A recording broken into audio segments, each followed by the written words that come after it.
एक ऐसी लड़की जिसने पिछले एक डेढ़ दशक में अपनी मधुर आवाज और सुरों से लोगों को जोड़े रखा है। और अब उनका नाम सुनते ही मन में एक सुकून, मिठास और भारतीय संस्कृति की झलक उभर आती है। वो है मैथिली ठाकुर, और अब वो राजनीति के मैदान में उतरकर लोगों के दिलों में जगह बना रही है। बिहार के मधुबनी जिले के बेनीपट्टी गांव में 25 जुलाई 2000 को जन्मी मैथिली ठाकुर का जीवन सफर किसी कहानी से कम नहीं है। बचपन से ही संगीत उनके खून में था। उनके पिता एक संगीत शिक्षक हैं, जबकि मां ने हमेशा परिवार को संभाला और अपनी बेटी के सपनों को उड़ान दी। उनके दो भाई ऋषभ और आयाची ठाकुर भी संगीत में उनकी टीम का हिस्सा रहे हैं। यह परिवार पूरी तरह संगीत के लिए जीता है। उनके घर में भी सुबह शाम रियाज की आवाजें गूंजती थी, और इसी माहौल ने मैथिली को एक गायिका बनने की उम्मीद दिलाई। मैथिली ने केवल 4 साल की उम्र में गाना शुरू किया था। धीरे धीरे मैथिली ने अपनी पहचान बनाई। स्कूल और कार्यक्रमों से लेकर बड़े मंचों तक उनकी आवाज ने हर किसी को प्रेरित किया। मैथिली ठाकुर ने जूनियर इंडियन आइडल में भी भाग लिया था, और उन्होंने TV reality show rising star में भी भाग लिया, तो पूरे देश ने पहली बार उनके सुरों को महसूस किया। वह शो की फाइनलिस्ट बनी और अपनी मीठी आवाज, शांत स्वभाव और भारतीय संस्कृति के प्रति प्रेम से करोड़ों लोगों के दिलों में जगह बनाई। शो के खत्म होने से पहले ही उनके यूट्यूब और सोशल मीडिया वीडियोस वायरल हो गए। उनके लोकगीत, भजन और मैथिली भाषा के गीतों को करोड़ों व्यूज मिले।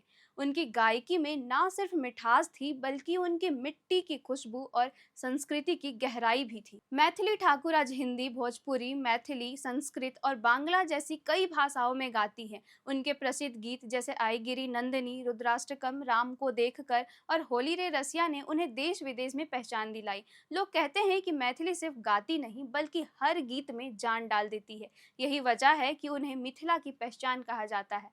जब वह मैथिली भाषा में गाती है तो ऐसा लगता है जैसे वह अपनी मिट्टी से बातें कर रही हो। उन्होंने मैथिली, भोजपुरी और भारतीय लोक परंपरा को नई पहचान दिलाई है। अब बात करते हैं उनके राजनीति में आने की। अब जब उन्होंने भारतीय जनता पार्टी यानी बीजेपी ज्वाइन किया, तो यह खबर पूरे बिहार में चर्चा का विषय बन गया है। भाजपा ने उन्हें अलीनगर विधानसभा सीट से उम्मीदवार घोषित किया।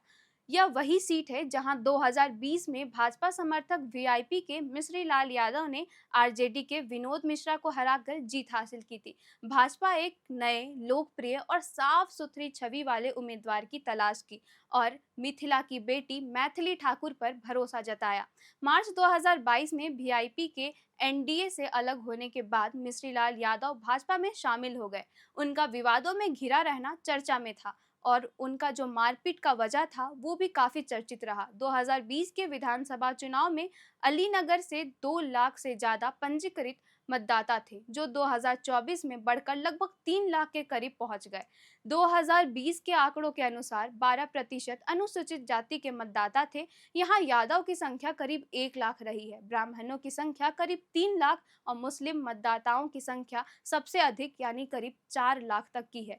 यह क्षेत्र पूरी तरह ग्रामीण है, यहाँ कोई भी शहरी मतदाता नहीं है। अलीनगर सीट पर जनजातिक समीकरण की भी अहम भूमिका रही है। भाजपा को उम्मीद है कि मैथिली ठाकुर की ब्राह्मण पृष्ठभूमि, महिला मतदाताओं में उनकी लोकप्रियता और मिथिलांचल में उनके सांस्कृतिक जुड़ाव से इस बार भाजपा को बढ़त मिल सकती है।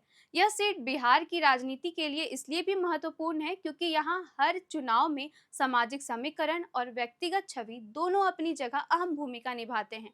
भाजपा का यह कदम एक सोची समझी राजनीति माना जा रहा है। मिथिलांचल क्षेत्र में भाजपा अपनी पकड़ मजबूत बनाना चाहती है, और इनके लिए मैथिली ठाकुर जैसा लोकप्रिय चेहरा पार्टी के लिए वरदान साबित हो सकता है। वह युवाओं, महिलाओं और सांस्कृतिक वर्गों में काफी सम्मानित है। खुद मैथिली कहती है कि राजनीति में आने का फैसला उन्होंने सोच समझ कर लिया है। उन्होंने कहा था, मैं बिहार की बेटी हूँ और अपने राज्य के लिए कुछ करना चाहती हूँ। केवल गाना गाकर संस्कृति को बचाना काफी नहीं, अब उस संस्कृति को सम्मान दिलाने के लिए राजनीति में आना भी जरूरी है। उनके लिए राजनीति किसी पद के लिए नहीं, बल्कि सेवा करने का माध्यम बन चुका है। प्रधानमंत्री नरेंद्र मोदी भी पहले उनकी गायकी की तारीफ कर चुके हैं। उन्होंने कहा था कि मैथिली ठाकुर जैसे युवा कलाकार भारत की सांस्कृतिक धरोहर को नई ऊंचाई दे रही है।